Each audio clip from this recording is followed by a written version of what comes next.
Tonight, we're starting with something a little different. A piece of history that was never meant to last. A small solution to a problem everyone thought would simply fade away. But it didn't. It stayed. For years, sometimes for centuries. It makes you wonder how something so small ever became so ordinary. Why no one thought to question it sooner. And how quiet habits can shape entire generations. Before we settle in, take a moment. Dim the lights around you. If you like, turn on a fan or some quiet room noise so there's a soft, steady hum in the background. If this calm narrative style of history helps you unwind, you can subscribe, but only if it truly brings you some rest. And let me know in the comments, where are you listening from tonight? What time is it there? Now, let's begin. Sleep feels simple. You get tired, you lie down, you close your eyes. 8 hours later, you wake up. But for most of human history, that's not how it worked. People didn't sleep the way you do now. They didn't even think about sleep the way you do. The idea that you would go to bed at 10 or 11 at night, stay unconscious for 8 straight hours, and wake up with an alarm that's new, surprisingly new. For centuries, maybe longer, people slept in pieces. 2 separate chunks of sleep, with a quiet hour or 2 in between. They had names for it: first sleep, second sleep, and the time in the middle, that had a name too. It wasn't insomnia, it wasn't a problem, it was just normal. Tonight, you're going to walk through what sleep actually looked like in medieval Europe. Not the grand idea of it, not what kings wrote about in poetry, but the real thing. The cold rooms that smelled of old smoke and damp wool, the shared beds, the hours spent awake in total darkness, waiting for the second sleep to arrive. You'll start where sleep started for most people, in a small house, in winter, somewhere in England, around the year 1450. The air inside smells like ash and sweat, and something faintly sour like wet straw that's been slept on too many nights in a row. You're lying on your side.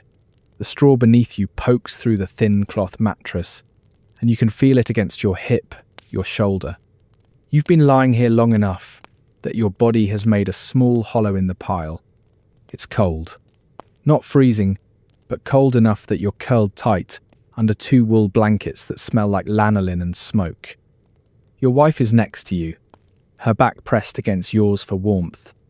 On the other side of the bed, your 2 youngest children are tangled together, breathing in that slow, heavy way that means they're deep in sleep. The fire in the hearth has burned down to almost nothing, just a few dull red embers giving off the faintest glow. You can't see much, just the dark shapes of the room, the table, the bench, the corner where the chickens are roosting for the night. You can hear them shifting sometimes, a soft cluck, the rustle of feathers. Outside, the wind moves through the thatch above your head. It's a small sound, like something brushing back and forth. There's no glass in the window, just wooden shutters pulled tight, but the cold still gets in around the edges. The smell is everywhere. Smoke. Always smoke. Even hours after the fire's gone low. Old straw, wet wool, the faint sour tang of bodies that haven't been washed in weeks. It's not a bad smell, exactly. It's just the smell of winter, of being inside, of living. You've been asleep for a few hours now. Maybe 3, maybe 4. It's hard to say. There's no clock, no way to know. But you're awake now. Not because something woke you, not because you had a bad dream or needed to piss. You're just awake. Your eyes are open in the dark, and you're staring at nothing, and your mind is starting to move again. This is normal. This is what sleep is. You go to bed when it gets dark because there's no point staying awake when you can't see to work, when the fire's too precious to waste on light, when your body's been hauling water and chopping wood and walking behind a plough all day. So you sleep. First sleep, people call it. You lie down not long after the sun goes down, sometime around 7 or 8 in the evening, and you sleep hard. Deep, heavy sleep. The kind where your body just shuts off. And then, a few hours later, you wake up. Not all the way, not like morning, but awake enough. You lie there for a while, just feeling the cold air on your face, listening. Your wife's breathing is steady beside you, slow and even. One of the children makes a small sound in their sleep, a tiny whimper, then nothing. You think about nothing in particular for a moment, just the darkness, the stillness. Your back aches a little. It always does, from the work, from the way you sleep, from being 36 years old and doing the same hard movements every single day since you were tall enough to hold a scythe. You shift your weight slightly, trying to find a spot where the straw doesn't dig in quite so much. The blanket smells like the sheep it came from, that thick, oily smell. It's been years since it was washed. Maybe it's never been washed. You're not sure. Your mother made it. She's been dead 5 years now. You think about her sometimes during the watching. That's what this time is called. The watching. Some people call it the midnight wake. Though midnight doesn't mean much when you can't see a clock. It's just the time between the first sleep and the second. You've never known anything different. As a child, you'd wake in the night and hear your parents talking quietly on the other side of the room, low voices. The sound of your father drinking from the jug, then setting it down. Your mother laughing softly at something. That's how you learnt this was normal, that everyone woke. It's not restlessness. It's not worry. It's just the shape of the night. You lie there a little longer, but the cold is starting to work its way under the blankets. Your feet are freezing. You decide to get up. You slide carefully out from under the wool, trying not to let the cold air rush in and wake anyone else. The floor is hard-packed earth, and it's freezing against your bare feet. The cold moves up through your ankles, your calves. You're wearing a long linen shirt that comes down to your knees, the same one you wore all day under your tunic. It smells like you. Sweat and wood smoke and the faint greasy smell of the pork fat you rubbed on your hands yesterday after they cracked from the cold. You stand still for a moment, letting your eyes adjust. Not that there's much to adjust to. The room is dark, truly dark. The only light is the faint orange glow from the embers in the hearth. You can see the outline of the table, the bench beside it, the shape of the door. Everything else is shadows. You move slowly across the room, feeling your way. Your hand finds the wall, rough daub and wattle, cool to the touch. Then the edge of the table. Then the water jug. You lift it carefully and take a drink. The water's cold, almost icy, and it tastes a little bit like the wooden bucket it's been sitting in. You take another swallow, then set the jug back down. The sound of it touching the table seems loud in the quiet. You stand there for a moment, just breathing, just being awake. The house is so quiet. No one else is awake. Not in this house. Not in the neighbours' houses either, as far as you can tell. Just you. And this hour, this strange, soft pocket of time in the middle of the night. You've heard that monks pray during this time. They have a name for it. Matins, or something like that. They get up in the middle of the night, every night, and sing. You can't imagine it. All that effort, all that waking on purpose. For you, the watching is just time. Time to think. Time to let your mind wander. Some nights you think about work, about whether the barley will come in strong this year, about the fence that needs mending before the goats get into the neighbour's field again. Some nights you think about your children. Your daughter's getting old enough to marry soon. 13 now. You'll need to find her a husband in the next year or two. Someone local. Someone decent. Your oldest boy, the one apprenticed to the blacksmith, you wonder if he's awake right now too. If he's lying in the smithy's loft, staring into the dark, thinking about home. You haven't seen him since autumn. Some nights you don't think about much at all. You just stand there, or lie there, and let the time pass. It's not unpleasant. In summer, the watching feels different. Lighter, somehow. You can hear more. Insects, the rustle of leaves, sometimes a dog barking far off in the distance.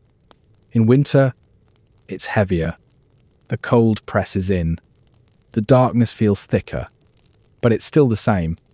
Still this quiet hour that belongs to no one. You move toward the door. Not to go outside, it's too cold for that, but to check the latch. It's a habit. Your father used to do it. Wake during the watching, walk to the door, make sure it was closed tight. You don't know why you do it now. There's nothing out there. No wolves. Not this close to the village. No thieves. Just the wind and the cold and the dark fields stretching out toward the forest. You touch the wooden latch. It's secure. You stand there for a moment with your hand on the rough wood, feeling the cold seeping through the cracks around the frame. Then you turn back. Your feet are numb now. You make your way back to the bed, moving carefully so you don't trip over the children's shoes or the basket by the hearth. The chickens shift on their roost as you pass. One of them makes a low, sleepy sound. You reach the bed and pause. Your wife has rolled onto her back. One arm is flung out to the side, her hand resting on the blanket near where you were lying. You wonder if she felt you leave. If some part of her, even asleep, noticed the cold air, the missing warmth. You climb back in slowly. The straw crackles softly under your weight. You pull the blankets up and tuck them around yourself, trying to trap whatever warmth is left. Your wife stirs. Just a little. She shifts closer to you, still asleep, and you feel her hand brush against your arm. The touch is warm. You stay still, waiting for your body to stop shivering. The cold always makes it harder to fall back asleep, but you know it will come. The second sleep always comes. You close your eyes. You think about the field you'll be ploughing tomorrow, about the bread your wife will bake in the morning if there's enough flour left, about your son somewhere in the dark, maybe 2 miles away, about your father who used to carve wood during the watching, just to pass the time. The thoughts drift. They don't connect to each other. They just float through your mind, slow and shapeless. And after a while, maybe 10 minutes, maybe 30, you feel it. That heavy pull. The second sleep. It comes slower than the first. Softer, like your body's easing back into it instead of dropping all at once. This sleep will be different. Lighter, in a way. More fragile. But it will carry you through till morning. Till the sky starts to go pale and the rooster crows and someone's already moving around outside, coughing in the cold. But for now, you're drifting. Your breathing slows. The smell of smoke and straw and wool fades into the background. Your wife's warmth beside you. The weight of the blankets. The darkness pressing soft against your closed eyes. And you're gone again. You wake to the sound of the rooster. Not the first crow you slept through that one, but the second or third. A harsh, piercing sound that cuts through the last thin layer of sleep. Your eyes open. The room is grey now. Not bright, but no longer fully dark. That pale, colourless light that comes just before dawn. You can see the shapes of things. The table, the door, the rafters above your head. Your wife is already awake. You can tell by the way she's breathing. Quiet but deliberate. Awake breathing. Neither of you moves yet. It's cold. The fire went out completely during the night, and the air in the room has that sharp, biting quality that makes you want to stay under the blankets a little longer. Your wife shifts beside you. She pulls the blanket tighter around her shoulders and sighs. Not unhappy, just acknowledging the cold. You lie there a moment longer, feeling the straw beneath you, the rough wool against your chin, the faint ache in your lower back that never really goes away. The rooster crows again. You close your eyes, not to sleep, just to rest them a little longer in the dim light. Your wife sits up slowly. You hear the rustle of fabric as she moves, then the soft creak of the bed frame as she stands. You open your eyes again and watch her move across the room. Her hair is loose, falling in tangled waves down her back. She doesn't look at you. She just walks to the hearth and kneels down in front of it. You watch her hands moving in the grey light, arranging kindling, reaching for the flint. The first strike sends a small spark into the dark. Nothing. She tries again. Another spark. This one catches on the char cloth. A tiny orange glow. She leans down and blows on it. Softly. The glow spreads, and a small flame appears. The smell of smoke begins to fill the room. You push yourself up slowly. Your body feels heavy. It always does in the morning, like you're made of wet wool. You swing your legs over the side of the bed. The floor is cold under your feet. You sit there for a moment, just breathing. Behind you, the children are still asleep. You can hear them. That soft, steady breathing. Your wife adds a few larger pieces of wood to the fire. It crackles quietly. You stand and reach for your tunic. The wool is rough and cool in your hands. You pull it over your head. It smells like smoke. Everything smells like smoke. Your wife moves to the table. She picks up the water jug and drinks. Then she sets it down and looks at the children. They need to wake, she says quietly. You nod, but neither of you moves to wake them yet. There's no rush.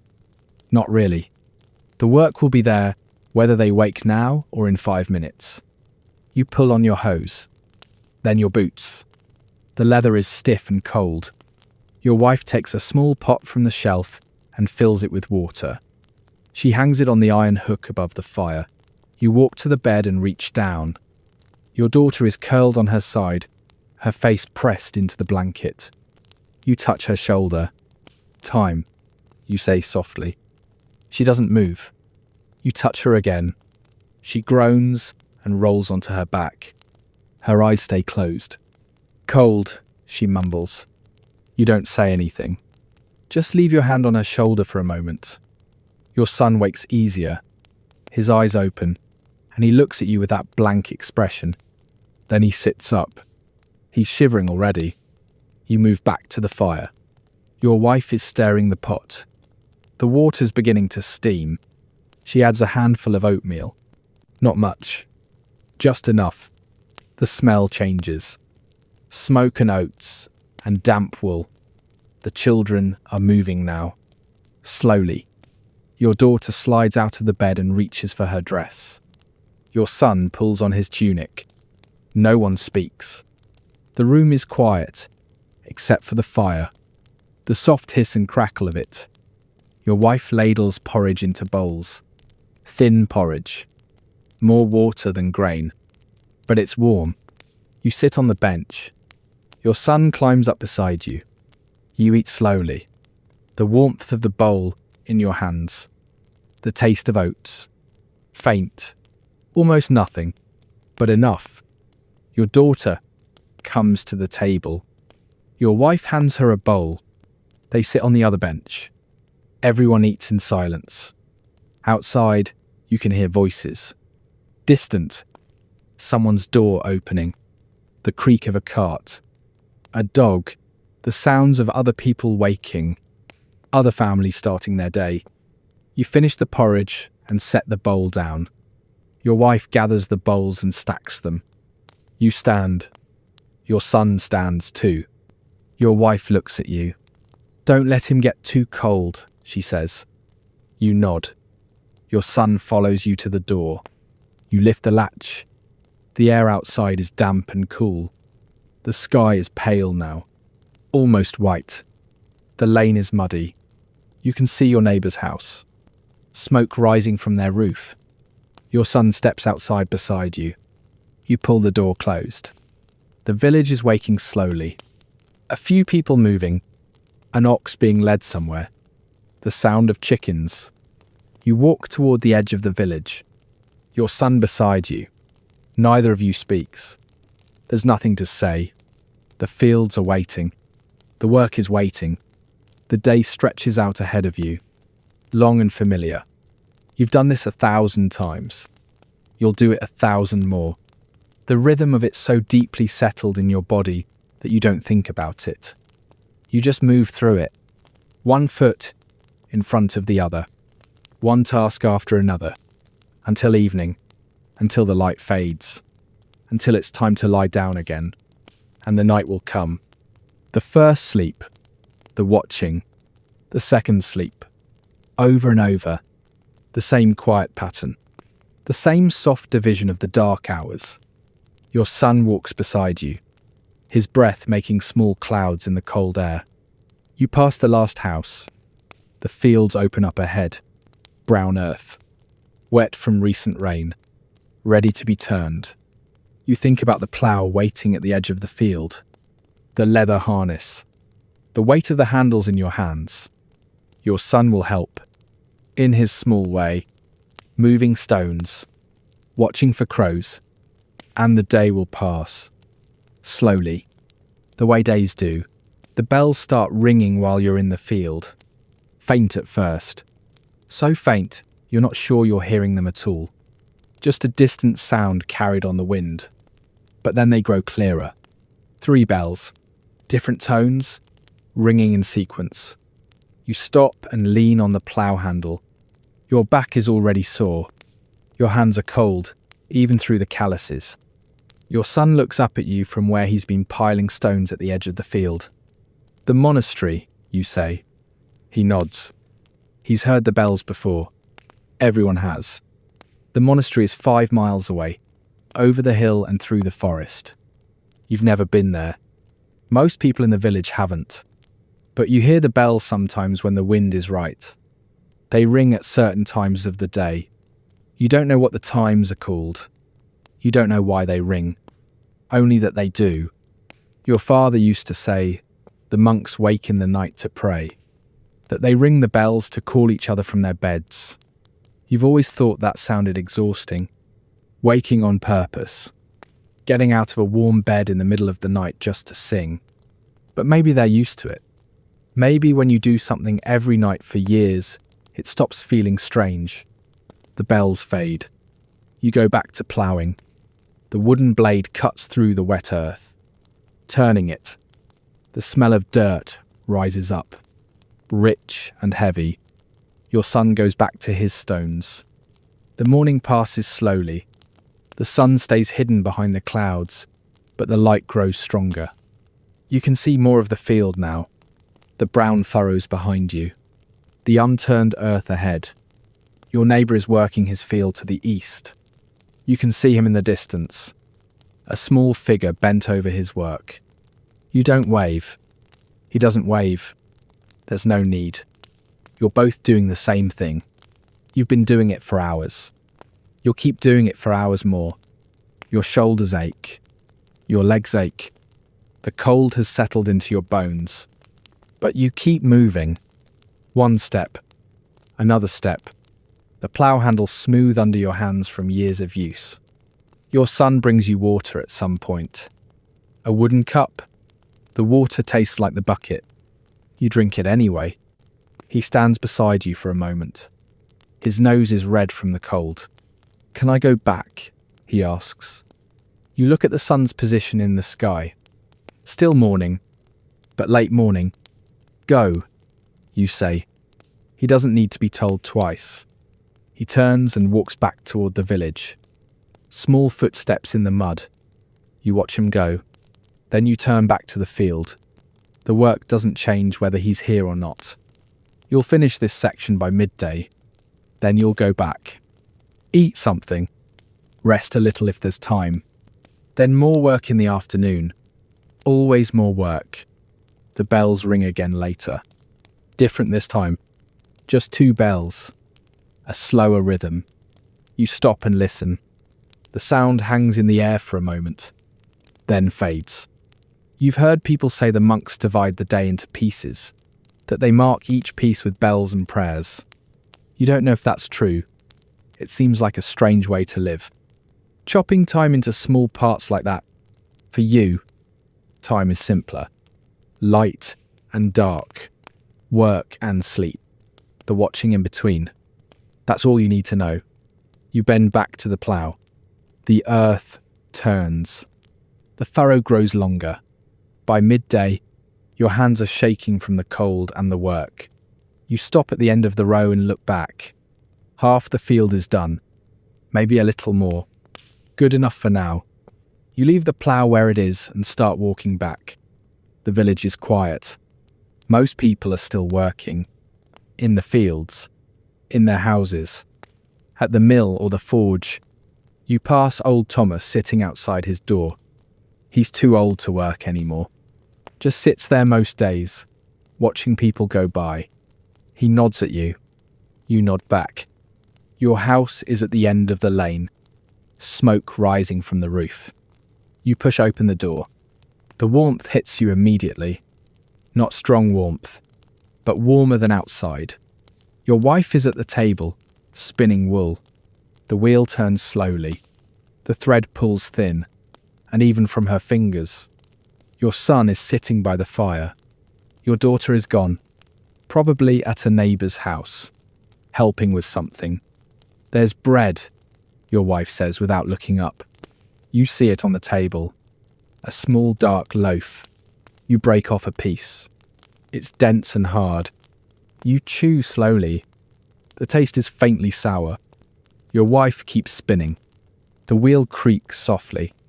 Your son stares into the fire. You finish the bread and sit down on the bench. Your body feels heavy. You close your eyes for a moment, just to rest them. The sound of the spinning wheel, the fire crackling. Your wife's breathing. You could fall asleep right here, right now. But you won't. There's still the afternoon. Still more field to plough. You sit there a little longer, letting the warmth seep into your clothes, into your skin. Your wife finishes the thread she's working on and sets the wheel aside. She gets up and moves to the hearth. She lifts the pot that's been sitting near the coals. Something's cooking in it. You can smell it now. Turnips maybe, or cabbage. She stirs it once, then hangs it back on the hook. You're going back out? She asks. Yes. She nods. She expected that. You stand slowly. Your legs don't want to straighten all the way. You move toward the door. Don't stay out too late, your wife says. You grunt in response. Not agreement. Not disagreement. Just acknowledgement. You step back outside. The air feels colder now after the warmth of the house. You pull your cloak tighter around your shoulders. The bells ring again as you're walking back to the field. 3 bells this time. Long, slow tones. You stop and listen. The sound drifts through the grey afternoon. The monks are waking, maybe. Or praying. Or whatever it is they do. You think about them for a moment. Those men in their stone rooms. Waking in the night. Singing in the dark. Living by the sound of bells. It's so different from your life. And yet the bells reach you anyway. Marking time you don't measure. Dividing hours you don't count. You wonder if the monks ever sleep through the night. If they ever wake during the watching and just lie there. Listening to the silence. Thinking about nothing. Probably not. They probably have rules about that. Rules about everything. When to sleep. When to wake. When to pray. You can't imagine it. All that structure. All that effort. You turn and keep walking. The field is waiting. The plough is where you left it. You take hold of the handles. The wood is cold under your hands. And you begin again. One furrow. Then another. The afternoon stretching out. Slow and grey and cold. The light begins to fade while you're still in the field. Not all at once. Just gradually. The grey sky growing darker. The edges of things becoming less clear. You straighten up and look around. The field is mostly done. Just a small section left in the corner. But your hands are numb. Your back feels like it might not straighten all the way ever again. And the light is going. You leave the plough where it stands. The corner can wait until tomorrow. You start walking back toward the village. Your boots are caked with mud. Heavy. Each step takes effort. The air smells different now. Damper, cooler.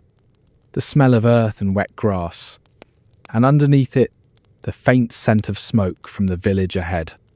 Not just one fire, dozens of them. Every house lighting up for the evening. The village is settling. You can see lights now. Small orange glows in windows. Fires being built up for the night. Smoke rising thick from every roof. You hear a dog barking somewhere. A door closing. The low murmur of voices from inside a house as you pass. A woman calling to someone. A child's voice answering. Your own house is ahead. You can smell it before you reach it. That particular smell. Smoke and cooking, and damp wool and bodies. The smell of your family. Your life. Home. You push open the door. Everyone is inside now. Your wife at the table. Your daughter beside her, mending something by the firelight. Your son near the hearth again, his face lit orange by the flames. He looks up when you come in. "Father," he says. Just that. Nothing else. You nod at him. You close the door behind you and lean against it for a moment. Just standing there, feeling the warmth. The difference between outside and inside. Your wife glances at you. "Wash," she says. There's a bucket of water by the door. Cold water. You dip your hands in and rub them together. The mud comes off in dark clouds. The water turns brown. You can feel the cold seeping into your fingers, making them ache. You dry your hands on your tunic. Then you move to the fire and hold them out toward the flames. The heat stings at first. Your skin too cold. Then slowly, it feels good. You stand there, not thinking about anything, just warming your hands, watching the fire, the flames moving, orange and yellow, the wood blackening at the edges. Your wife brings a bowl to the table. Turnips, boiled soft. A little bit of pork fat mixed in. The smell makes your stomach tighten. You hadn't realized how hungry you were. You sit down. Your daughter moves to make room. The bench creaks under your weight. Your wife serves you first. A wooden bowl, a wooden spoon worn smooth from years of use. The turnips are hot, steam rising. You eat slowly. They're soft enough that you barely need to chew. Just mash them against the roof of your mouth and swallow. The taste is bland, earthy, a little sweet from the pork fat. But it's food. And it's warm. And after a long day in the cold, that's enough. Your son gets his bowl next. Then your daughter. Then your wife. Everyone eats in silence. The only sounds are the fire crackling, the soft scrape of spoons against wood. Someone swallowing. Outside, the wind picks up. You can hear it moving through the thatch above your head. A soft rushing sound. Like water. Like breathing. When the bowls are empty, your wife collects them and sets them aside. She doesn't wash them. There's no point. Not at night. Not in the cold. She'll wipe them out tomorrow. Maybe. Or the day after. No one moves to leave the table. There's nowhere to go. Nothing to do. It's dark outside now. Truly dark. The kind of dark where you can't see your hand in front of your face if you step outside. The kind where the world just stops at your door. So you don't step outside. You just sit. Your daughter picks up the mending again. She holds it close to the firelight, squinting at the stitches. Her needle moving slowly, in and out. The thread pulled tight. Your wife sits with her hands folded in her lap. Just sitting, her eyes half closed, staring at the fire, or at nothing. It's hard to tell. Your son yawns. A big, jaw-cracking yawn. His mouth open wide. His eyes squeezed shut. You feel it too. That pull. The heaviness creeping into your limbs. Your eyelids. Your thoughts. It's not even late. Not really.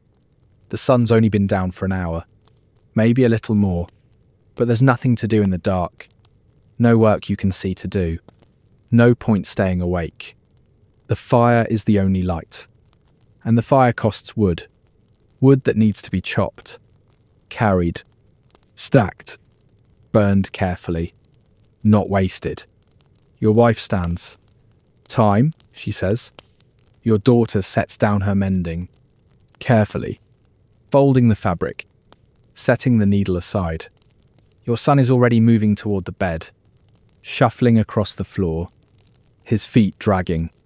You stand slowly. Your body aches in a dozen places. Your shoulders, your back, your legs. The ache's so familiar now you barely notice it.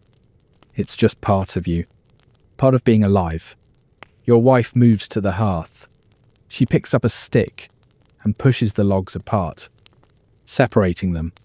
The flames die down. She scoops ash over the coals, covering them, so they'll burn slower, so they'll last through at least part of the night. The room grows dimmer, the light pulling back, shrinking. You can barely see now, just shapes. The outline of the table, the bed, the darker shadow where the door is. Your children are already climbing into bed. Your daughter first. She lifts the blanket and slides underneath. Then your son. He crawls in beside her. They curl together. You hear them shifting, getting comfortable, finding the warm spots, the places where the straw isn't poking through. You sit on the edge of the bed and pull off your boots. One at a time, the leather stiff. Your feet ache when you pull them free. You rub them for a moment, trying to get some feeling back into your toes. Then you lie down, slowly, carefully. The bed creaks. Your wife lies down beside you. She pulls the blanket up over both of you. The wool is heavy, scratchy against your skin, but warm. You can feel her warmth next to you. The children's warmth on the other side. 4 bodies in one bed, sharing heat, sharing breath. Outside, the wind keeps moving through the thatch. A steady sound, back and forth. Inside, the darkness is complete now. You can't see anything. Not the rafters above. Not your own hand if you hold it up. Not even the faint glow from the hearth. It's all been swallowed. You close your eyes. It doesn't make any difference. Dark with them open. Dark with them closed. Your body starts to relax. Slowly. One part at a time. Your shoulders dropping. Your jaw unclenching. Your legs going heavy. The ache in your back fading just a little. Just enough. Your breathing slows. Deeper. Longer. Your wife shifts beside you. You feel the blanket move. Her hand finds yours under the wool. Just for a moment. A brief touch. Her fingers cold. Then she pulls away again, rolling onto her side, her back against yours. You can hear the children breathing, already asleep. That quick. One moment awake. The next. Gone. The way children do. Your own breath is slowing too. Each one deeper than the last. Heavier. The warmth of the blanket settling around you. The warmth of the bodies around you. The smell of smoke and straw and wool. All of it fading. Becoming background. Becoming less. You're sinking down into that deep, dark place where there's no thought, no cold, no ache. Just sleep. First sleep. The heavy one. The one that takes you completely. No dreams. No awareness. Just nothing. You don't fight it. There's nothing to fight. Just the slow, steady pull. Like being wrapped in something soft and dark. Like falling, but not falling toward anything. Just falling. Your breath slower now. Almost nothing. Your body still. The day is over. The work is done. Your last waking thought is not really a thought at all. Just a feeling. relief, letting go, and then you're gone, down into the first sleep, where you'll stay for hours, 3, maybe 4, deep and dreamless and still, until something shifts inside you. Some quiet signal you don't control and don't understand. And you'll wake again, not to morning, not to light, but to the watching, to that strange, soft hour in the middle of the night. But that's later. For now, there's only this. The sinking, the darkness, the warmth, the sleep. You're awake again. You don't know what time it is. There's no way to know, but you can feel it. That particular quality of deep night. The stillness, the weight of the dark. Your eyes are open, but you can't see anything. The fire's gone out completely. Not even a glow from the hearth. Just blackness. Total and complete. You lie there, not moving. Just breathing. Listening. Your wife is asleep beside you. You can tell by her breathing. Slow and even. A little catch in it sometimes. Not quite a snore. Just a small sound. The children are asleep too. You can hear them on the other side of the bed. That deep, heavy breathing. The kind that means they won't wake for anything. Outside, the wind has died down. There's no sound from the thatch now. No movement. Just silence. The kind of silence that feels almost solid. Like you could reach out and touch it. You shift slightly. The straw beneath you rustles. Too loud in the quiet. You freeze. Wait. No one stirs. You relax again. Your hip aches where it's been pressed against the straw. Your shoulder too. You think about rolling over, finding a new position. But you don't. Not yet. You just lie there, feeling the ache, feeling the cold air on your face, the warmth of the blankets everywhere else. This is the watching, the time between. You've woken like this almost every night of your life, sometimes earlier in the night, sometimes later, but always this waking, this quiet hour. When you were a child, you used to be afraid of it. The darkness so complete, the silence so deep. You'd lie there with your eyes squeezed shut, waiting for morning, waiting for your parents to wake, for the room to fill with sound and movement again. But you learned, over time, that there's nothing to be afraid of. It's just the night, just the watching, just the way things are. Your father used to get up during this time. You'd hear him moving in the dark, the soft shuffle of his feet on the floor, the sound of him drinking from the jug. Sometimes he'd go outside. You'd hear the door open, the rush of cold air, then the door closing again, and you'd wonder what he was doing out there. In the dark, in the cold, but you never asked. Now you understand. Sometimes you just need to move, to feel your body, to do something other than lie still. You sit up slowly, carefully. The blanket slides off your shoulders and the cold hits immediately. Sharp, biting. You can feel it on your chest, your arms, even through the linen shirt. You swing your legs over the edge of the bed. Your feet find the floor. The earth is freezing, cold enough to make your toes curl. You stand. The darkness is disorienting. You can't see anything. Not the table. Not the door. Nothing. You have to feel your way. One hand out in front of you, moving slowly. Your fingers find the wall first. Rough daub. Cool to the touch. You follow it, sliding your hand along the surface, until you find the edge of the table. Then the table itself. Your other hand reaches out, searching. It finds the water jug. You lift it carefully. It's heavy, still mostly full. You drink. The water is cold, so cold it makes your teeth ache. But you drink anyway. Long, slow swallows. You can feel it going down. Feel it settling in your stomach, cold and heavy. You set the jug back down. Your hands are shaking a little. From the cold, from being awake, you stand there for a moment. Just breathing.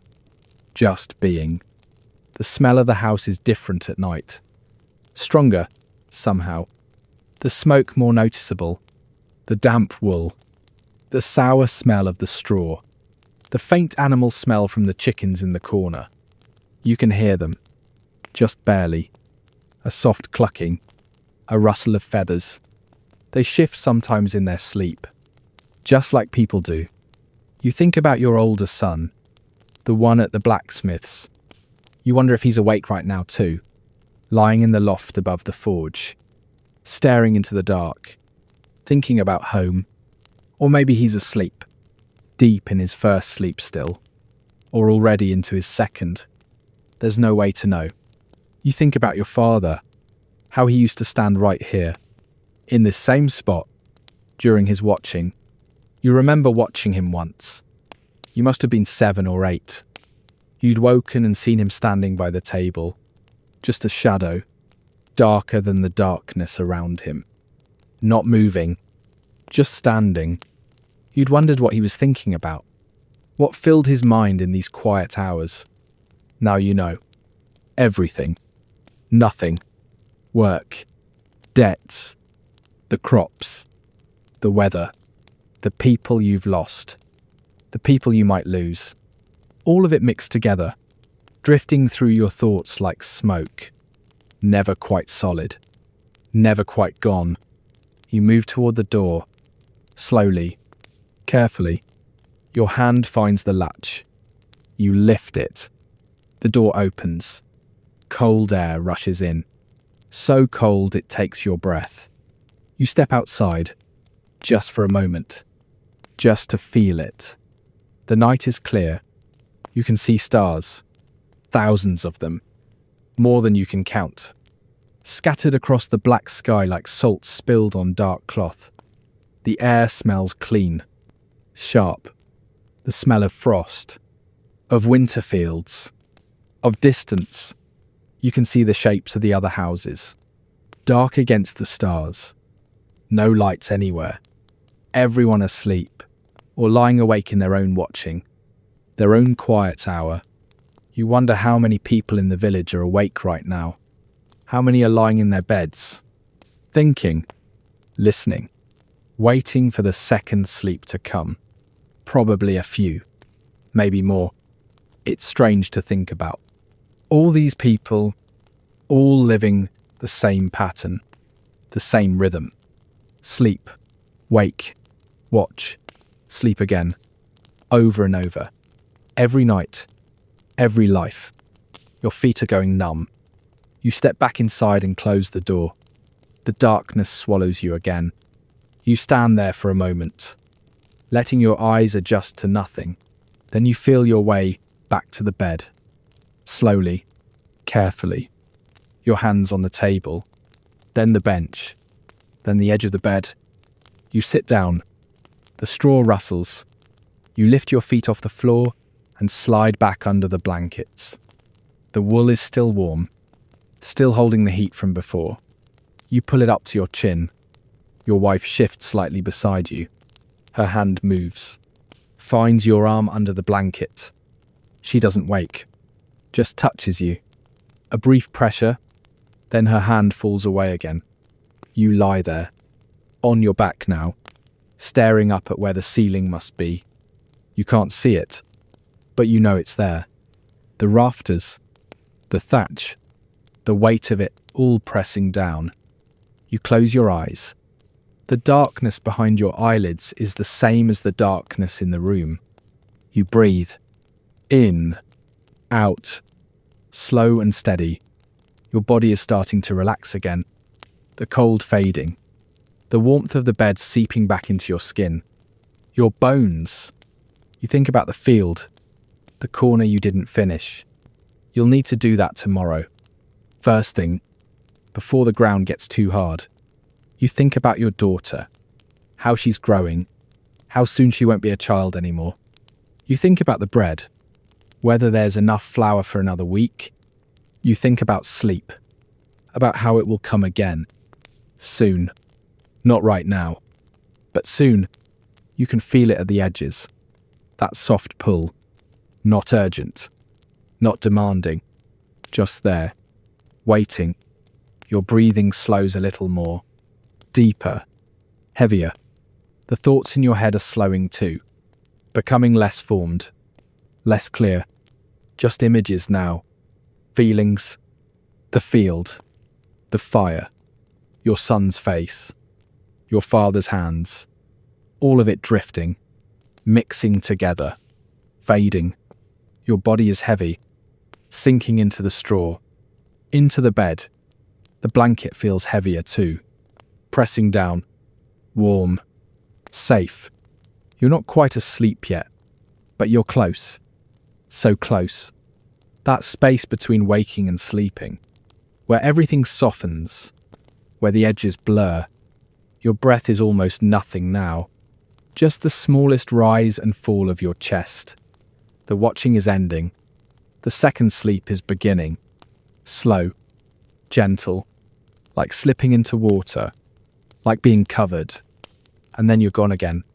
Not all at once. But gradually. Softly. Down into the second sleep. The lighter one. The one that will carry you through till morning. The second sleep is different. You can feel it even as you're falling into it. Not as heavy as the first. Not as deep. More like floating than sinking. Your mind doesn't shut off completely this time. It drifts. Wanders. Sometimes you're aware of things. The sound of someone coughing in a nearby house. Distant. Muffled. A dog barking far away. Once. Twice. Then silence again. Your wife turning over beside you. The rustle of the blanket. The creak of the bed frame. These sounds reach you. But they don't wake you. They just pass through. Like ripples on water. You dream a little. Not clear dreams. Not stories. Just fragments. Images that don't quite connect. You're in the field. But it's summer, not winter. The sun is warm on your back. You're walking. Looking for something. You don't know what. Then you're in your father's house. The one you grew up in. Your mother is there. She's stirring something in a pot. She doesn't look at you. You try to speak, but no words come. Then it shifts again. You're standing at the edge of the forest. The trees are tall and dark. You're listening for something. Waiting. But nothing comes. The images fade. Dissolve. You're just floating again. In that space between sleeping and waking, neither one nor the other. Time passes. You don't know how much. It could be minutes. It could be hours. There's no way to tell. Your body knows, though. Somewhere deep inside. Some part of you that keeps track without counting. And slowly, gradually, you begin to rise. Not waking yet, but moving toward it. Coming up through layers of sleep. Like climbing stairs in the dark. One at a time. Feeling your way. The sounds around you become clearer. More distinct. Your wife's breathing. The children's breathing. All of it separate now. Not just one sound. But 3, 4. Counting your own. You become aware of your body again. The weight of it. The ache in your shoulder, where you've been lying on it. The cold air on your face. The warmth everywhere else. Your thoughts begin to form again. Still slow. Still soft. But there, you think about the day ahead. The field. The corner that needs finishing. You think about your boots. Whether they'll last another season. Probably not. You'll need to see about getting them resold. Or new ones. Though where you'll find the money for that, you don't know. The thoughts drift. Not urgent. Not worrying. Just there. Moving through your mind like clouds. You're not quite awake yet. But you're close. You can feel it. The pull toward waking. Toward morning. And then you hear it. The rooster. faint at first, like it's coming from far away, then louder, closer. That harsh crowing sound. You don't open your eyes yet. You just lie there, listening. The rooster crows again. Then again, you can feel your wife stirring beside you. Not awake yet, but stirring, moving toward waking, just like you are. The light is coming. You can sense it even with your eyes closed. That change in the darkness. The way it's not quite as complete as it was. Not quite as heavy. You open your eyes. The room is grey, pale. That colourless light that comes just before dawn. You can see the rafters now. The shape of the table. The door. Everything visible but dim. Like looking through water. You don't move yet. You just lie there. Looking at the ceiling. At the thatch. At the smoke stains on the wood. Your wife opens her eyes. You can feel her waking beside you. She doesn't look at you. Just stares up at the ceiling too. Both of you lying there. Neither of you ready to get up. Not yet. The cold is waiting. The work is waiting. But for just this moment, you can stay here. In the warmth, in the stillness, the rooster crows again. Insistent now. You sigh. Not loud. Just a small breath. Then you push yourself up. Slowly.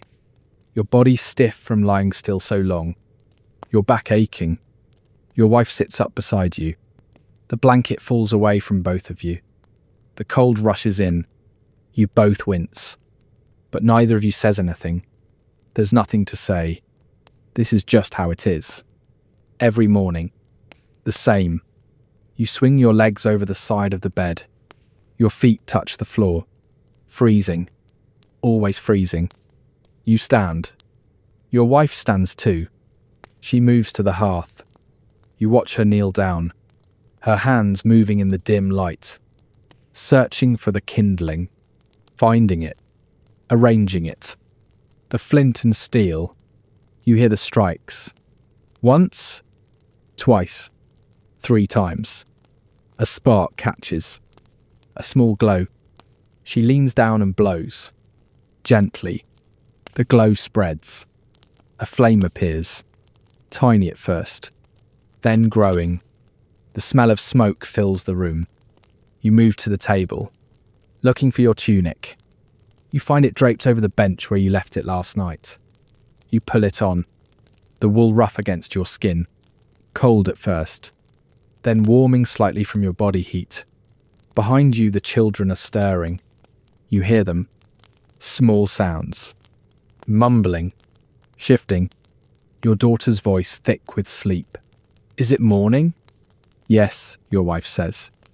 Your daughter groans. You know that sound? The sound of not wanting to get up, of wanting to stay in the warmth just a little longer. You felt it too. You all feel it. Every morning. But you get up anyway. Because you have to. Because there's no choice. Your son sits up. His hair sticking up at odd angles. His eyes half closed. He looks at you. You nod at him. He slides out of the bed. Slow. Reluctant. Your daughter follows. Both of them moving like they're still half asleep. And maybe they are. The fire is growing now. Your wife adds larger pieces of wood. The flames crackle. The light grows stronger. You can see the room more clearly now. The table. The benches. The shelf with the bowls and pot. The corner where the chickens roost. Everything the same as it always is. Your wife fills the pot with water and hangs it over the fire. Porridge again. There's always porridge in the morning, when there's anything at all. You sit on the bench. Your son sits beside you. Your daughter and wife stand by the fire, waiting for the water to heat. No one speaks. There's just the sound of the fire, the water beginning to steam. Outside, you can hear the village waking. Doors opening. Voices. Distant and muffled. Someone's cart creaking. The sound of chickens. Always chickens. The light through the window is growing stronger. Not bright yet, but stronger. The grey turning lighter. Pale yellow at the edges. Morning is here. Another day. The same as yesterday. The same as tomorrow will be. You'll eat. You'll work. You'll eat again. Work again. Then evening. Then darkness. Then sleep. First sleep. The watching. Second sleep. And morning again. Over and over. The rhythm so deep in your bones you don't even think about it anymore. It's just life. The way life is. The way it's always been. Your wife brings the porridge to the table. She ladles it into bowls. You eat. Slowly. The warmth spreading through you. Your son eats beside you. Your wife and daughter eat standing by the fire. The morning stretches out ahead. The field waiting. The work waiting. But for now, for just this moment, there's only this. The warmth of the fire. The taste of porridge. The sound of breathing. The light growing stronger through the window. Morning. Your neighbour wakes during the watching too. You don't know this for certain. You've never asked him. But sometimes on quiet nights you hear things. A door opening somewhere down the lane. The soft scrape of wood on wood. Then closing again. Footsteps in the mud outside. Careful. Slow. Someone moving near their house. A pause. Then silence again. It happens often enough that you've stopped wondering about it. Other people wake too. During their watching. During that same quiet hour. The whole village moving through the night in the same pattern. The same rhythm. Sleep. Wake. Watch. Sleep again. You wonder sometimes what they do during their watching. If they lie there like you do. Thinking. Listening. Waiting for the second sleep. Or if they get up. Move around. Do things in the darkness. Old Margaret, 2 houses down. You've heard her spinning during the watching. The sound of her wheel. Faint but steady. That rhythmic creak, creak, creak. You mentioned it once to your wife. She just shrugged. She can't sleep much anymore, your wife said. Old people don't. You didn't ask more, but you thought about it. About getting old. About what happens when the watching stretches longer.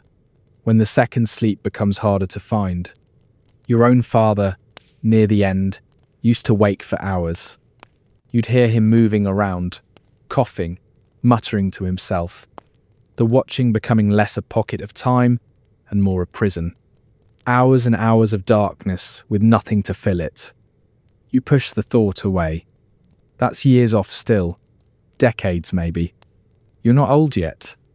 Your body still works, still moves, still sleeps when it's supposed to. Mostly. Tonight you're lying on your back, staring up at nothing. Your wife asleep beside you. The children asleep beyond her. All their breathing soft and steady. You've been awake for a while now, longer than usual. The watching stretching out. You're not worried about it. Not really. Sometimes it's like this, the second sleep taking longer to come. You just have to wait. Be patient. Let it happen when it happens. Your hip aches where it's been pressed against the straw. You shift slightly, trying to find a better position. The bed creaks. Your wife stirs but doesn't wake. You freeze. Wait. Her breathing settles again. You relax. The smell of the house is thick tonight. Smoke and damp wool and something else. Something sour. Maybe the chamber pot. It's been a few days since your wife emptied it. Or maybe just the smell of winter. Of too many bodies in too small a space. Of wet clothes and unwashed skin and straw that's starting to rot underneath. You're used to it. Everyone's used to it. In summer, the smell is different. Lighter somehow. The windows open, the air moving through. But in winter, everything closes up. Everything traps inside. The smells. The smoke. The dampness. All of it pressed together. Summer feels far away now. like something that happened years ago instead of just months. Winter makes everything feel longer, heavier, the days shorter but somehow slower, the nights endless. You close your eyes, not to sleep, just to rest them. The darkness is the same either way. Your son at the blacksmith's, you wonder if he's learned the watching there, if the smith's household wakes the same way yours does. Probably. Everyone does. It's not something you teach, not something you explain. It just happens. Children grow up waking in the night, hearing their parents move around, learning that this is normal. This is how sleep works. You remember being small, maybe 5 or 6 years old, waking during the watching and being afraid. The darkness so complete you thought you'd gone blind. You'd called out for your mother, a small voice in the dark. "Mama," she'd answered right away. "I'm here." Just that. Nothing more. But it was enough. You knew you weren't alone. The darkness wasn't empty. You went back to sleep. Your own children have done the same. Woken during the watching and called out, scared of something they can't name. And you answer, "I'm here." Or your wife does. And they settle again, learning, slowly, that the watching is safe, that everyone wakes, that it's just part of the night. Your daughter doesn't call out anymore. She's old enough now to know, to understand. Sometimes you hear her moving during the watching, getting up to use the pot, or just shifting in bed. The rustle of straw, a small sigh, then nothing. She's learned to be quiet, to not wake the others, the same way you learned. Your son still calls out sometimes, less often now than before, but sometimes, usually when he's sick, or when something's frightened him during the day. A dog that barked too loud. A story someone told about wolves in the forest. Things that seem small in daylight but grow larger in the dark. You don't mind when he calls. You remember being that age. Remember how big the darkness felt. How endless. You hear something outside. Faint. Distant. A door. Then footsteps. Someone else awake. Someone else in there watching. You listen. The footsteps move past your house. Slow. Uneven. They fade. Gone down the lane toward the well or the common or wherever they're going. You don't know who it is. Could be anyone. The old man who sits by his door. The miller with the bad leg. Any one of a dozen people, all moving through the night in their own private watching. All awake at the same time but separate, alone in their own darkness. All these people going through the same pattern, but never talking about it, never mentioning it. Because what would you say? It's just normal. Like eating bread for breakfast, or having an ache in your back. Things too ordinary to mention. The footsteps are gone now. Just silence again. You shift onto your side, facing your wife's back. You can see the outline of her in the darkness. Just barely. The curve of her shoulder under the blanket. Her hair spread across the straw. You've been married 14 years. Sometimes it feels like longer. Sometimes shorter. Mostly it just feels like this. Like lying beside her in the dark. Like knowing the sound of her breathing. The way she shifts in sleep. The small sounds she makes. You don't think about love much. Not the way the priests talk about it. Or the way the travelling singers sing about it. That's not what this is. This is just being together. Working together. Sleeping together. Raising children together. Getting through the days. Getting through the nights. It's enough. You close your eyes again.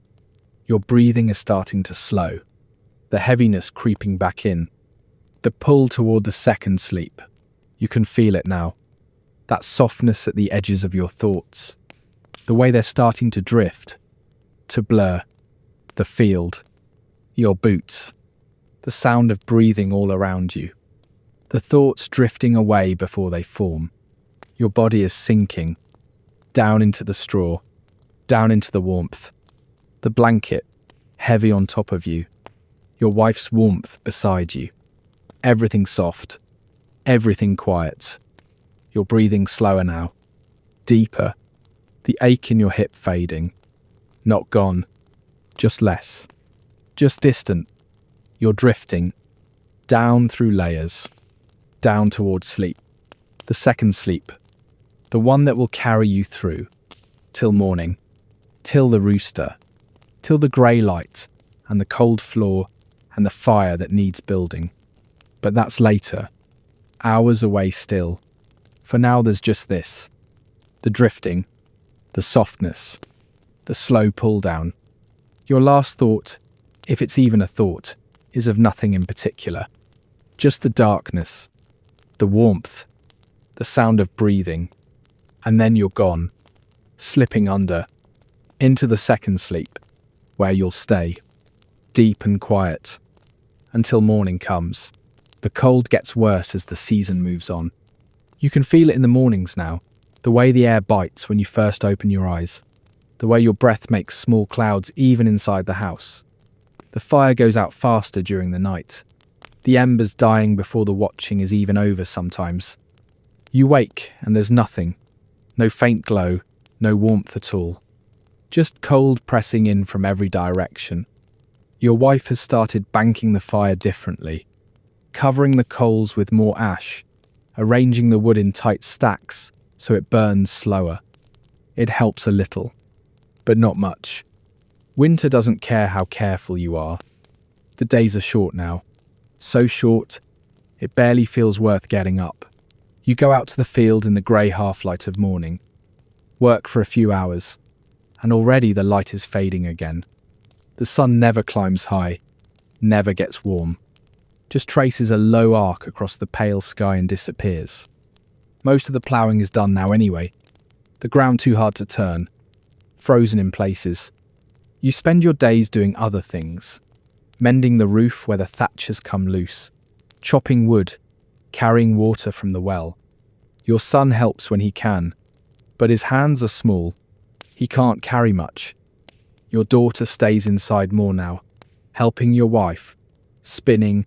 Mending, keeping the fire going. The house feels smaller in winter. All of you pressed together. No space. No privacy. You can hear everything. Every cough. Every sigh. Every small shift and movement. Your wife gets sharp sometimes, her voice tight. Move that. Not there. Why is this still here? You know she's not really angry. Not at you. Not at the children. Just at the winter, at the cold, at the way everything takes longer and feels harder. You get short too sometimes. Snapping at your son for something small, at your daughter for being in the way, then feeling bad about it after, but not saying so. Just going quiet.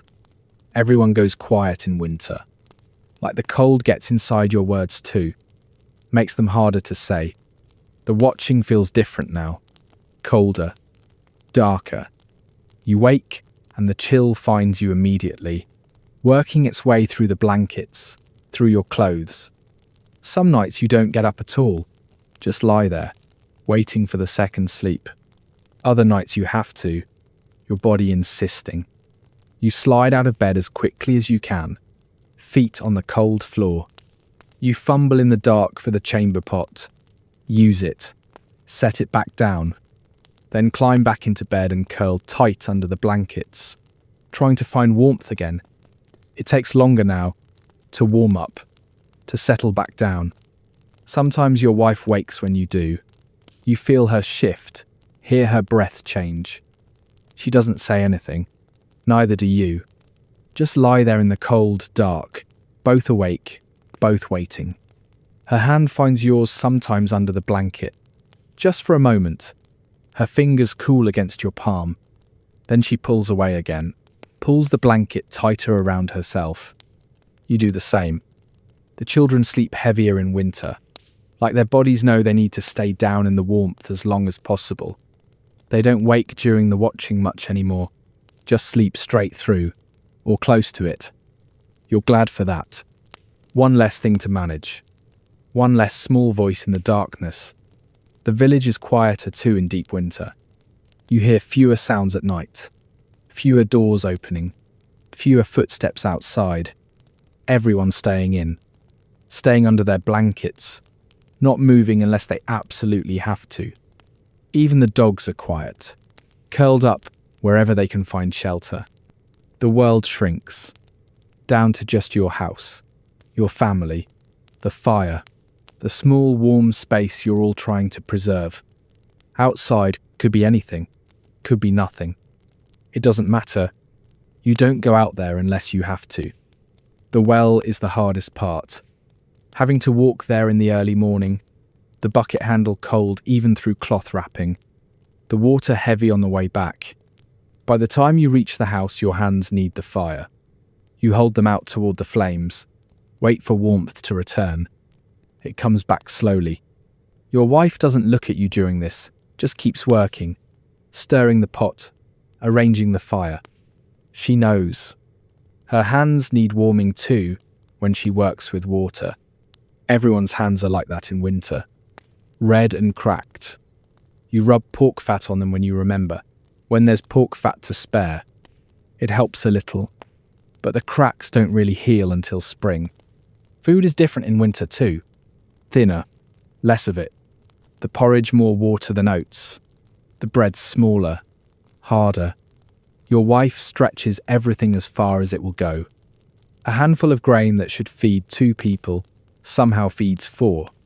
You don't know how she does it, but you notice your stomach more often now. Not empty exactly, just aware of itself, of wanting more. The children mention it sometimes. I'm still hungry. Is there more? Your wife shakes her head. Not angry, just matter of fact. That's all there is. They learn not to ask after a while. They learn to make the portions last, to chew slowly, to drink water. You all learn, because you have to. Because winter is long, and the stores only stretch so far. At night, lying in bed, you think about spring, about the ground softening, the light lasting longer, the air warming. It seems far away, like something from another life. But you know it will come. It always does. Winter ends, spring comes, the world opens up again. Just not yet. Not for weeks still. You close your eyes and don't count the days ahead. Just one at a time. One night at a time. First, sleep. Watching. Second, sleep. The rhythm holding you, carrying you through. Your wife shifts beside you. Her breathing steady, but not quite sleep yet. You can tell. You reach out under the blanket, find her hand. She doesn't pull away this time, just lets you hold it. Her fingers cool and familiar against yours. You both lie there, holding hands in the darkness, not speaking, not needing to, just being together. In the cold, in the long winter night, waiting for morning. Waiting for spring, waiting for the second sleep to come and carry you both down into something softer than this. Your breathing slows together, matched.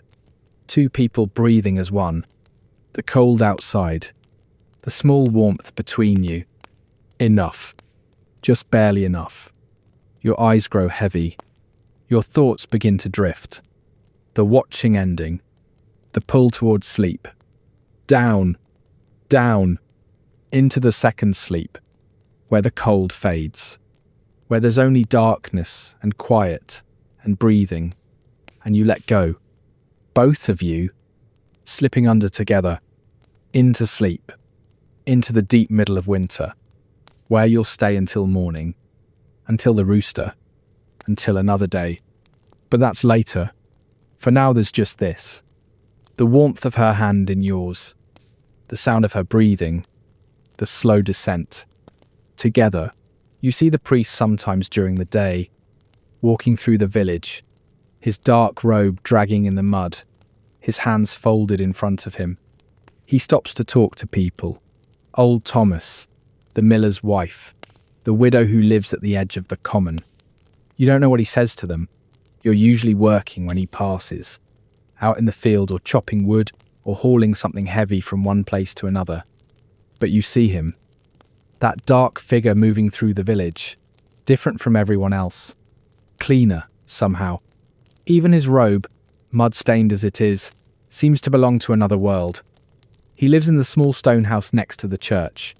Just him and the church itself, both made of stone, both separate from the rest of the village. Everyone else lives in wood and thatch and mud. But the church is stone, cold grey stone that's been there longer than anyone can remember.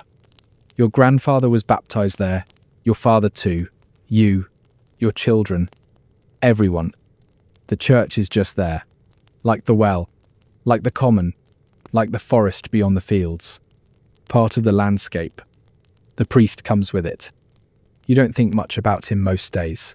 He does his work, you do yours.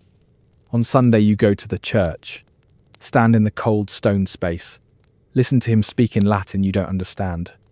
The words wash over you, meaningless, just sounds. But you stand there anyway, everyone does. Because that's what you do on Sunday. After, you go home, back to work, back to the regular pattern. The priest fades into the background again. But sometimes you think about what your father told you once, about the monks, about how they wake in the night to pray. You wonder if the priest does that too. If he wakes during the watching and gets out of his bed and walks to the cold church and kneels there in the darkness, praying to God while everyone else sleeps. It seems like a waste. All that effort, all that waking on purpose. But maybe he's used to it. Maybe it doesn't feel like effort to him. Maybe it's just what he does. The same way you plough, the same way your wife spins. Everyone has their work. His just happens in the middle of the night. You hear the church bell sometimes during the watching. Not often, but sometimes a single bell, ringing slow and steady in the darkness. 3 rings, then silence, then 3 more. You don't know why it rings, don't know what it means. Maybe the priest is awake. Maybe he's calling to God, or calling to the other priests in other villages. Or maybe it's something else entirely. You don't ask. It's none of your business what the priest does in his stone house, with his Latin words and his bell. Your wife stirs sometimes when the bell rings.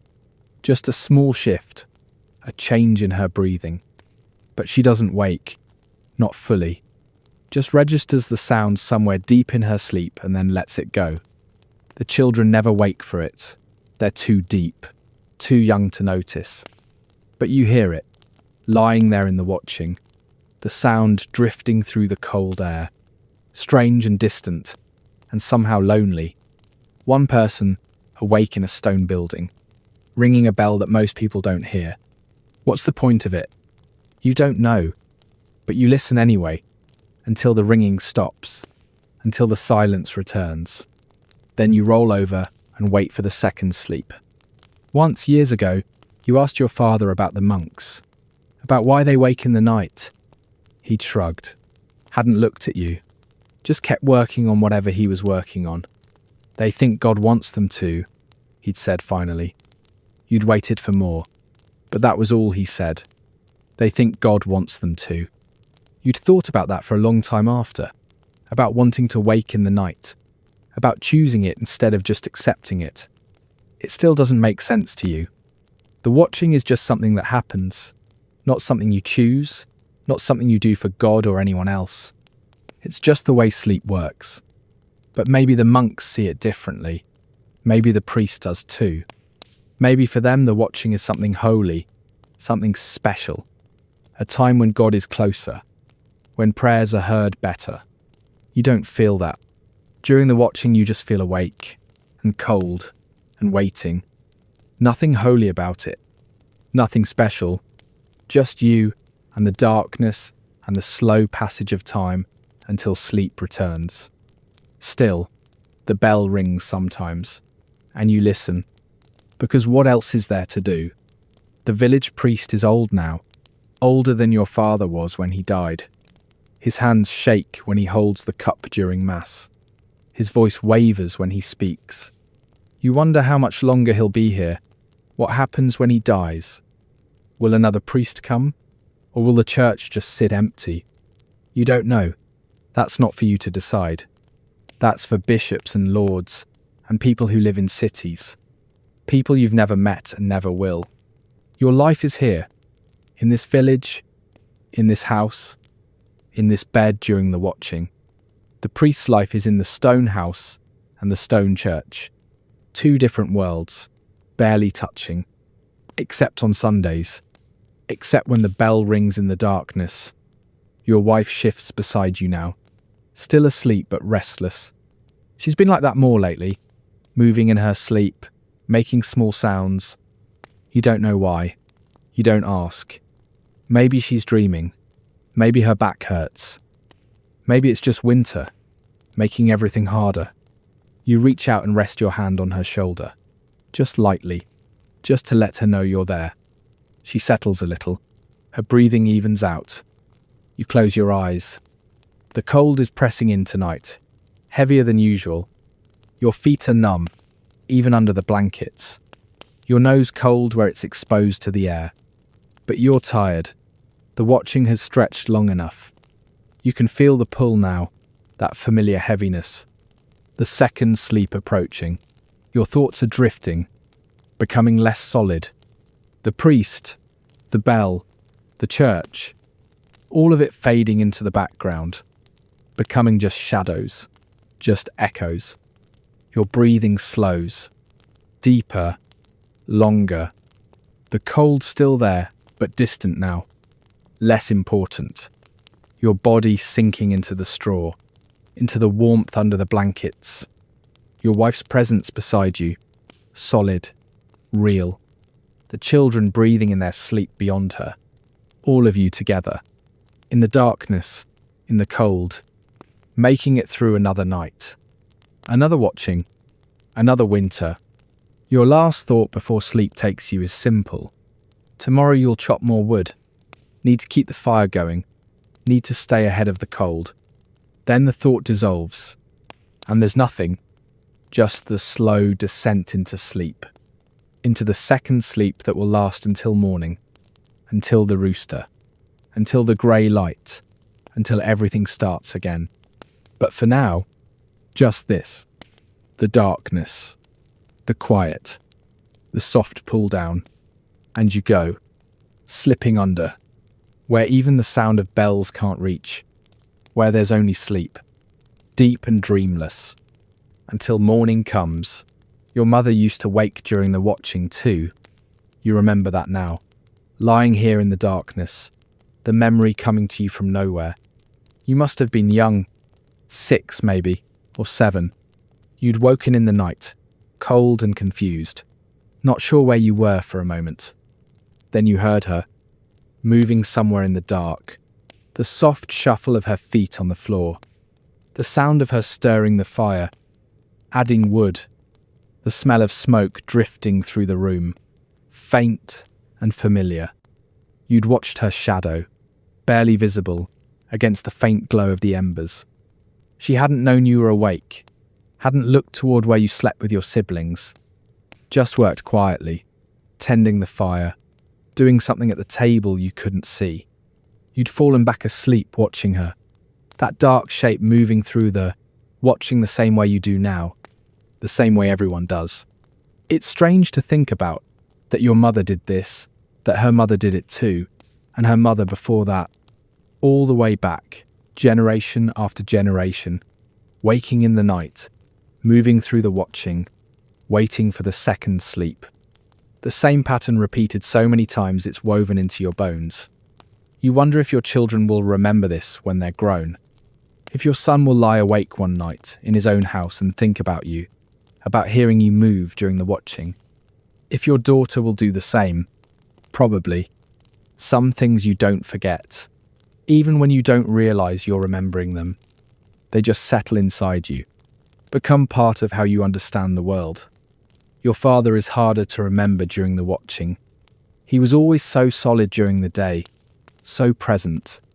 His hands rough from work, his voice low and steady. But at night, he became quieter, smaller, somehow. Just another person lying in the dark, waiting. You remember the sound of his breathing, deep and steady most nights. Sometimes he'd shift in his sleep. The straw would rustle, then silence again. Your mother would wake sometimes. You'd hear her whisper something to him, too quiet to make out the words. He'd whisper back, then silence. Just the two of them awake in the darkness, dealing with whatever they were dealing with. You hadn't understood then. You were young, old enough to wake during the watching, but not old enough to understand what adults carried with them into those quiet hours. Your mother is gone now. Your father too. Both of them years past. But you think about them sometimes during the watching. Wonder what they thought about during their own quiet hours. If your mother lay there in the darkness and remembered her own parents, her own childhood, or if she just thought about the work, about getting through the next day and the day after that. You'll never know. But the pattern continues. The watching continues. You'd been married when they passed, had your own house, your own family starting, the rhythm already in you by then, already part of your bones. And you'd understood, finally, what it meant to lie awake during the watching and think about the people who came before. Everyone has those hours, those private watchings that no one else sees. Your wife has hers. You have yours. The children will have theirs as they grow. All of you awake in the darkness, at different times, thinking different thoughts, living through different memories, but never speaking about it. Because what would you say? You shift slightly, your shoulder aching where it's been pressed against the straw. The air smells of old smoke and wool and the faint sourness of winter, all the familiar scents of night. Your wife makes a small sound in her sleep. Not quite a word, just a sound. You wonder what she's dreaming, if she's dreaming at all. Sometimes she talks in her sleep. Just fragments. Nonsense words that don't connect to anything. You never mention it to her. Don't see the point. Everyone does strange things in sleep. Makes sounds. Moves. Dreams. Things they don't remember. It's private. Even when you're sleeping inches away from someone, the watching is private too. Even though you know other people are awake. Even though you can hear them sometimes.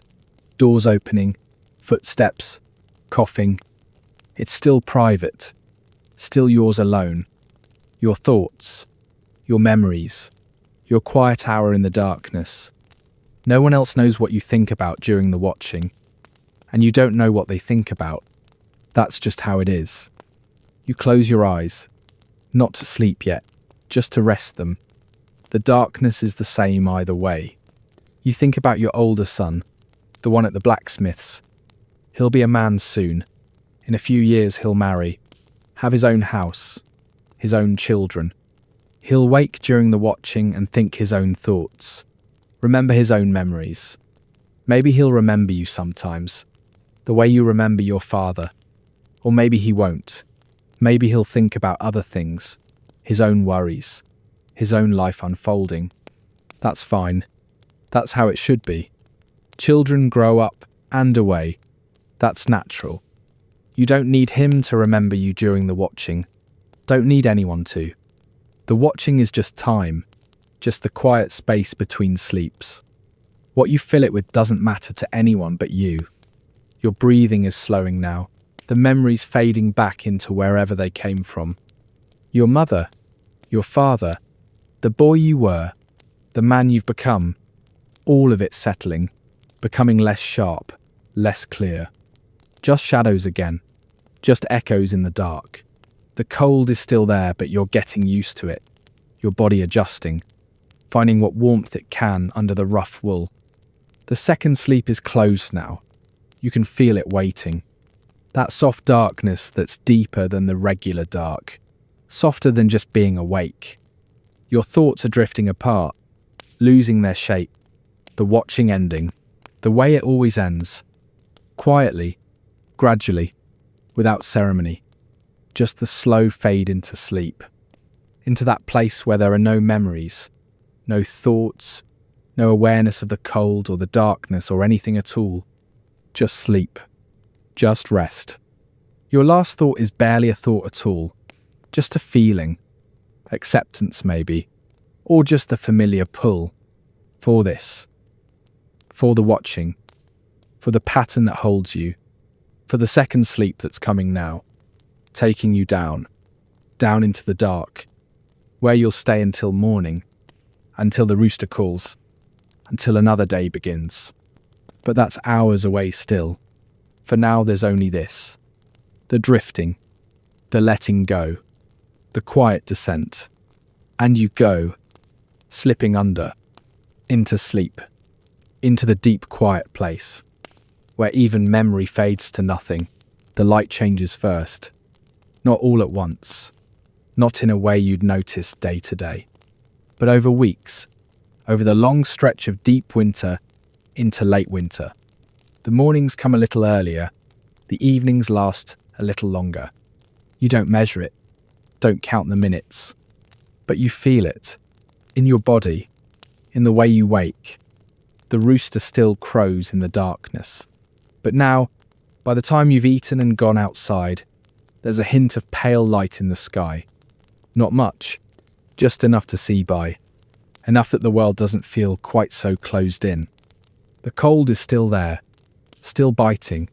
Still working its way through your clothes and into your bones. But something has shifted. Winter isn't loosening its grip yet. Not really. But it's not tightening anymore either. Just holding. Steady. You notice it during the watching too. The darkness doesn't feel quite as heavy.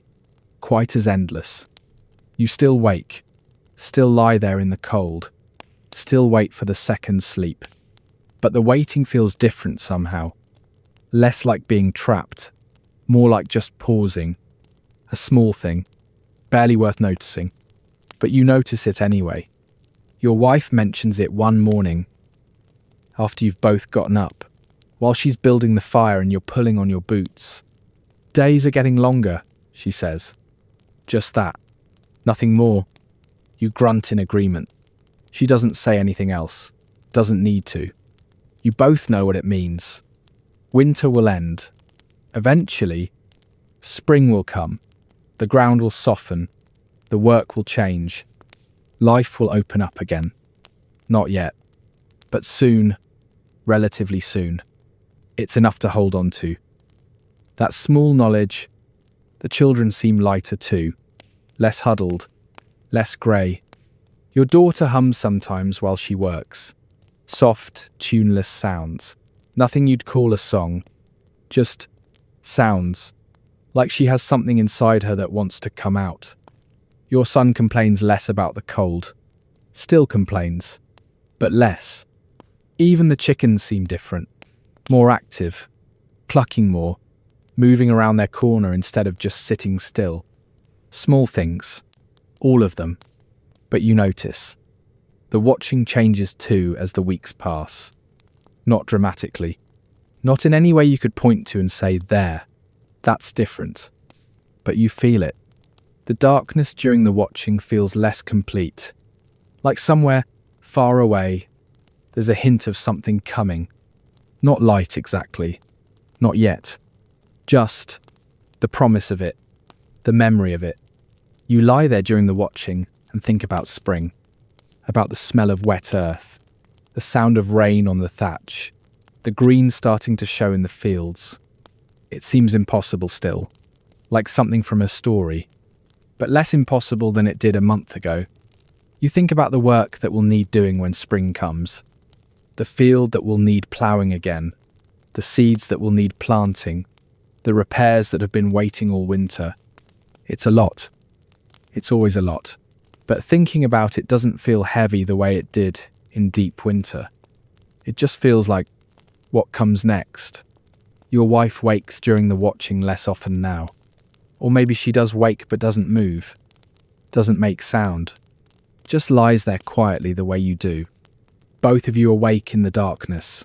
Both waiting for the second sleep. Not touching. Not speaking. Just being there together. The watching stretches out. longer some nights than others, but you don't mind it as much anymore. There's something peaceful about it, about lying there in the dark with your family sleeping around you, knowing that outside, other people are doing the same thing. All of you moving through the night in the same pattern, the same ancient rhythm. First sleep, watching. Second sleep, morning. Over and over, for as long as anyone can remember, for as long as anyone will. Your children will do this when they're grown. Their children after them. The pattern continuing, generation after generation. Waking in the night, lying in the darkness, waiting, never questioning it, never thinking it's strange, just accepting it. The way you accept the sunrise, the way you accept winter and spring and the passage of time. It's just how things are, how they've always been. You shift slightly, finding a more comfortable position. The straw beneath you is getting thin, compressed from months of sleeping on it. In spring, you'll need to replace it. Get fresh straw from somewhere. Stuff the mattress again. Another task. Another thing to do, but not yet. For now, the old straw is fine, still doing its job. Keeping you off the cold floor, giving you something softer than bare earth to lie on. That's enough. Your breathing is slowing, the thoughts drifting, the second sleep approaching, that familiar pull. You think about tomorrow, about the wood that needs chopping, about checking the roof thatch before the next rain. Simple things, ordinary things, the kind of thoughts that fill the watching. Not important thoughts, not profound, just thoughts. Whatever drifts through your mind in the darkness. Your wife's breathing beside you, steady, even. The children beyond her, deep in their sleep. All of you together, in this small house, in this small life, getting through winter, waiting for spring, living the days, living the nights. The watching, just another part of it, another piece of the pattern. Your eyes are closing now, not on purpose, just closing, the heaviness settling over you, soft and familiar, the second sleep coming, taking you down. You let it. Don't fight it. Don't try to stay awake longer. Just let yourself drift. Let yourself sink down into that softer darkness, that place where thought stops and there's only rest. The watching ending, the way it always ends, quietly, peacefully, without fanfare or ceremony. Just the slow fade, the gentle letting go. Your last awareness is of warmth, the faint warmth of your wife beside you, the warmth trapped under the blankets. Small warmth, barely enough, but enough, always just enough.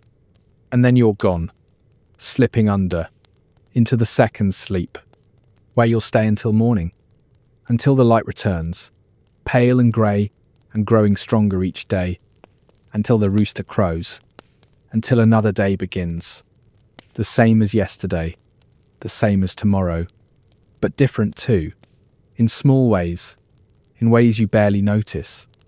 The days lengthening, the light returning, winter slowly loosening its grip, the wheel turning, the season changing, everything moving forward, everything continuing, the way it always has, the way it always will, and you sleep, deep and dreamless, held by the pattern, carried by the rhythm, until morning, spring will come. You know this the way you know the sun will rise, the way you know your heart will keep beating. Not because anyone told you, not because you read it somewhere, just because it always has.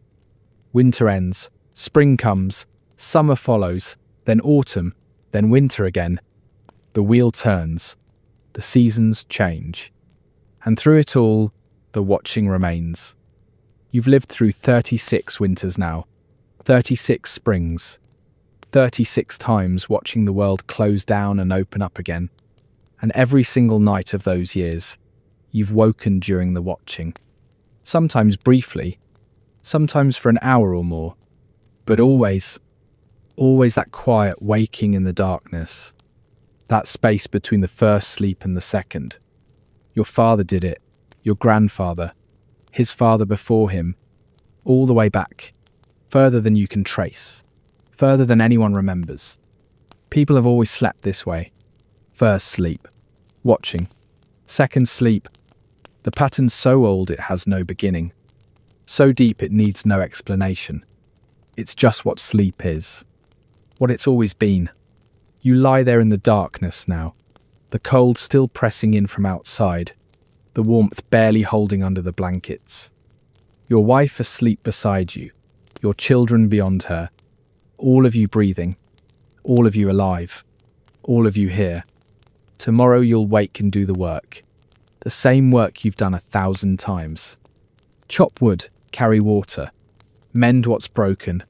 Make do with what you have. Your wife will tend the fire. Spin the wool. Cook what little there is to cook. Your daughter will help. Learning. Becoming what her mother is. Your son will grow stronger. His hands getting rougher. His shoulders broader.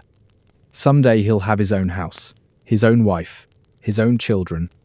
And he'll lie awake during the watching just like this, thinking about his own life, his own days. The pattern continuing, unbroken, unquestioned. Your daughter too. She'll marry, move to another house, have children of her own, and she'll wake during the watching, just like you do, just like her grandmother did. She'll lie there in the darkness and think her own thoughts, remember her own memories. And maybe, sometimes, she'll think about this, about lying here as a child, about hearing you and her mother breathing in the darkness, about learning that the night has 2 parts, 2 sleeps with a quiet space between. Or maybe she won't think about it at all. Maybe it will just be so normal, so natural, that she never questions it, the way you never questioned it until now, lying here, thinking about it for no particular reason. Just because the watching gives you time to think, and sometimes the thoughts go in strange directions. You shift slightly, your hip finding a less tender spot in the straw. The smell of smoke is faint tonight. The fire burned down to almost nothing hours ago. Just the smell of cold air and wool and sleep. You can hear the wind outside, soft, steady, not the harsh wind of deep winter. Something gentler. The kind of wind that comes before change, before thaw, before the world starts moving again. Your breathing is slow, even, matching your wife's. 2 people breathing as one, the way married people do after years of sleeping side by side. You don't think about her much during the day, not in any romantic way. She's just there, part of the work, part of the life. But at night, during the watching, you're aware of her, the warmth of her, the solidness of her, the way she's been beside you for 14 years now, through births and deaths and seasons and work and everything that makes up a life. She'll be beside you for however many years remain, 10, 20, 30 if you're lucky, and every night you'll both wake during the watching, sometimes together, sometimes separately, but always that same quiet waking, that same waiting for the second sleep. It's a strange thing to share with someone, this private hour in the darkness, never speaking about it, never acknowledging it, but both knowing it's there, both moving through it in your own ways. Your eyes are heavy now, the watching, stretching long tonight, but you don't mind. There's something comforting about it, about lying here, about knowing that tomorrow will come and you'll be ready for it. The work will be there. It's always there. But you'll do it, the way you always do.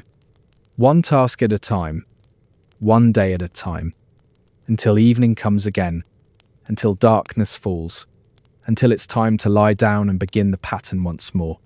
First sleep, watching, second sleep, the rhythm that holds your life together, the rhythm that's held every life together since the beginning.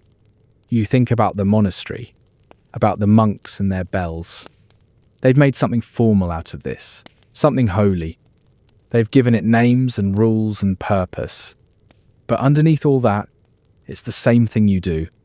Wake in the night, spend time in the darkness, wait for sleep to return.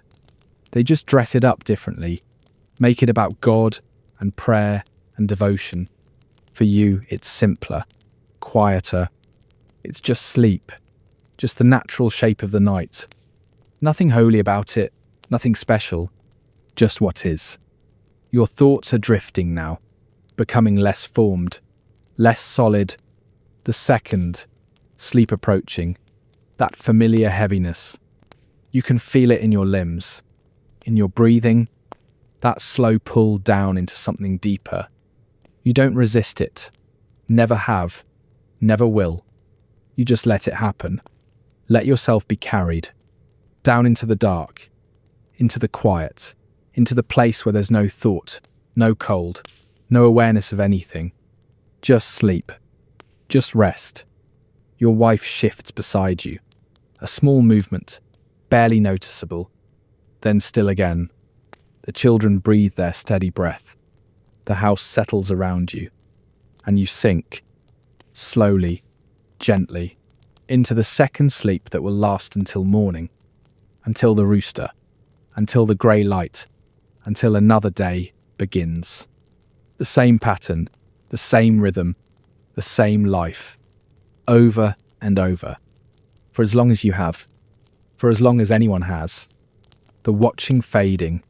The darkness deepening. Your last thought not really a thought at all. Just a feeling. A knowing. That this is how it's always been. How it will always be. The pattern holding. The rhythm continuing. Generation after generation. Sleep. Wake. Watch. Sleep again. Forever. And you let go. Slipping under one last time tonight. Into the deep. Into the quiet. Into sleep. Where you'll stay until morning calls you back. To the work. To the life. To the endless turning of days. But for now, just this. The darkness. The warmth. The breathing. The pattern complete. The watching over. Sleep.